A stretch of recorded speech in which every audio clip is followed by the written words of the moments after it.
Pengumuman tergempar.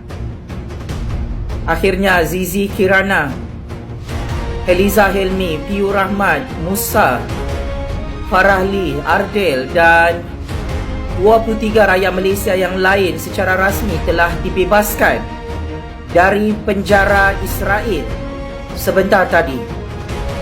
Alhamdulillah, Alhamdulillah, Alhamdulillah.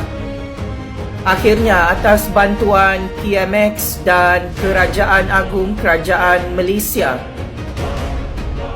23 rakyat Malaysia yang ditangkap, ditahan dan diculik oleh tentera-tentera rejim Zionis telah bebas sebentar tadi secara rasmi. Saya Jufazli Syekh Ahmad ingin mengucapkan jutaan terima kasih atas doa berpuluh-puluh juta rakyat Malaysia. Akhirnya benar kata-kata saya Pakcik Makcik Oto Arum. Hero-hero kita telah dibebaskan dari penjara Israel dan kini dibawa keluar dari negara Israel, diterbangkan ke Istanbul, Turki secara rasmi. Pembebasan ini adalah kemenangan terbesar 34 juta rakyat Malaysia bahawa kita tidak takut mati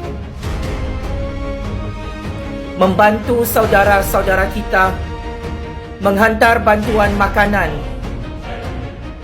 ke bumi Gaza, Palestin. Pembebasan ini adalah satu kemenangan terbesar untuk saya bersama 34 juta rakyat Malaysia, bahawa suara rakyat adalah suara keramat untuk kasih checkmate Israel dalam percaturan kuasa dunia. Allahu Akbar, Allahu Akbar, Allahu Akbar. Jutaan terima kasih kepada Yang Amat Berhormat Perdana Menteri Datuk Seri Anwar Ibrahim dan Presiden Negara Turki Presiden Erdogan.